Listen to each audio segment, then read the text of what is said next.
कि उन्हां हिजर दी अग ते परत परत के लाया तलन दा पूरा त्राणे। असा रियाज जलेबी बन के निकले ओदी जिब दे चस्के काने। ते ओदी अग दियां पट्ठियां नहीं कीता एडा हौसले दा नुकसान है। ओदा सेक ते बह के मैनू तलना ए खा गया रिया दरमान है।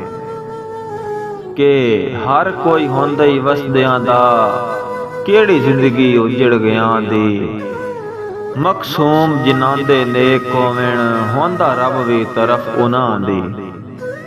ते कदी रियाज भी अमन दा आदि हाई नाई वाकिफ जिंद जुल्मां दी। अज दर्दां इंज मजबूर कीता है रख सौंदा कफन सिरां दी। के इंजे कहिंदे हाथ ते बह के चन ना हाथ रंगवा तैं हाथ मलने। अज हाथ तंगे ए नित नहीं राणा मैं तू हाथ ना चा तैं हाथ मलने। ते मता हर हाथ रिया दा हाथ समझे हाथ सोच के पा तैं हाथ मलने। ना उमर वंजा बस हाथ कपवा हथु बाज उड़ा तैं हाथ मलने।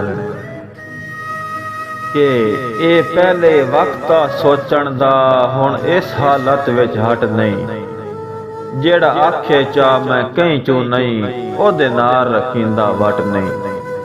ते सौ रब दी मन विच इंज रचिया है तेरे बाजू निभदा झट नहीं। जे कलियां रिया तू निभ सकदी कोई शौक तू रोंदा रात नहीं।